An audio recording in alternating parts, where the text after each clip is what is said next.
Beyonce's account is the most unfollowed Instagram account in the past week, and I'm pretty sure we all know why. Initially, she only lost 4 million followers from that 316 right there, but we woke up today and she is now at 315, mind you.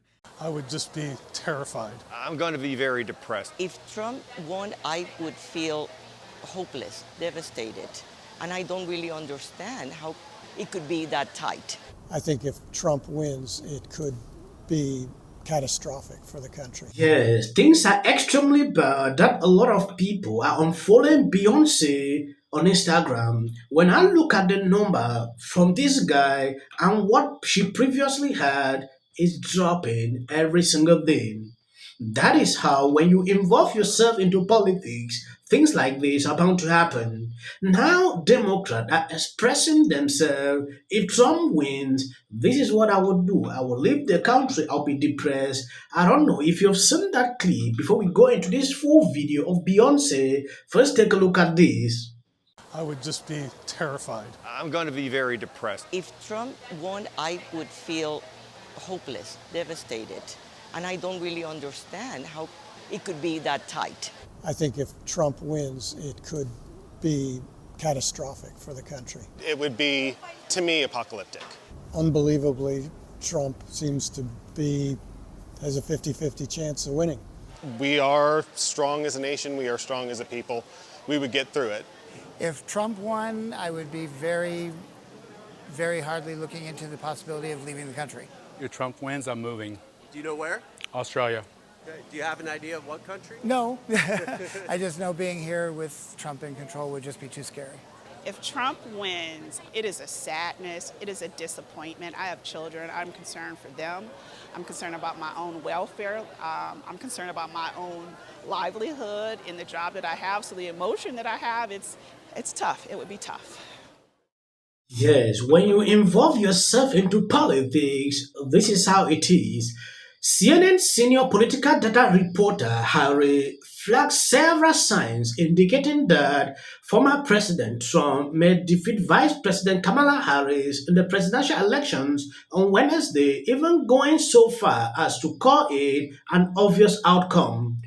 Hilton joined CNN anchor John Barman to break down the factors working in Trump's favor just days out from the elections. Hilton also teased that he would try to make a similar argument for the other side in a segment later this week, extremely concerning. Just 28% of Americans, voters, think the country is going in the right direction, is on the right track. And I want you to put that into a historical perspective for you. Okay, what's the average percentage of the public that thinks that the country is on the right track when the incumbent party loses? It's 25%. That 25% looks an awful bit like that 28% up there. It doesn't look anything like this 42% doesn't look anything like this 28%. So the bottom line is, very few Americans think the country is on the right track at this particular point. It tracks much more with when the incumbent party loses than with it wins. In fact, I went back through history. There isn't a single time in which 28% of the American public thinks the country is going on the right track in which the incumbent party actually won. They always lose when just 28% of the country believes that the country is on the right track. It is a hard, you are swimming upstream if you're trying to win in this environment. Registration numbers, Harry. Yeah, Republicans have been registering voters in big, huge numbers. They have been gaining in party registration versus the Democrats in the swing states with party registration. We're talking Arizona. I think it's a 5-point. They've expanded their lead from 5 points from where it was back in 2020. How about Nevada? Big Republican registrations there. They like the early vote. How about North Carolina? Big Republican registration gains. How about Pennsylvania? We spoke about it before a few months ago. Big Republican party registration gains versus from where they were 4 years ago. So Republicans are putting more Republicans in the electorate. The Democratic number versus the Republican number has shrunk.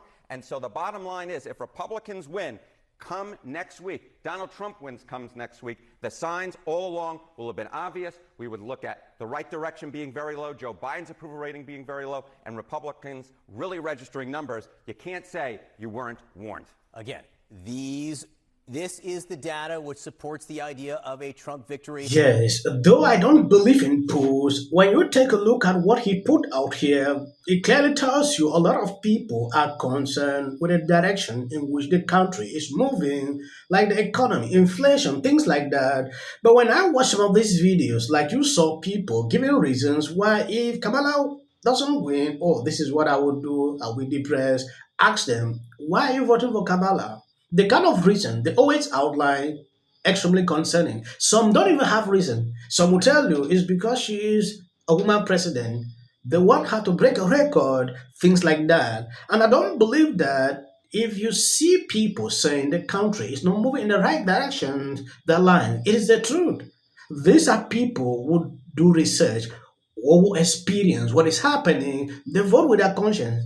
So they now weigh the two candidates to see who will favor them. Beyonce's account is the most unfollowed Instagram account in the past week, and I'm pretty sure we all know why. Initially, she only lost 4 million followers from that 316 right there, but we woke up today and she is now at 315. Mind you, she's out here having a blast, drinking, partying, with her boyfriend Jay-Z, obviously. I honestly never thought that any of us would see the day that we'd all come together and just look at Beyonce and said, there's something really off about this very powerful woman. Like, what?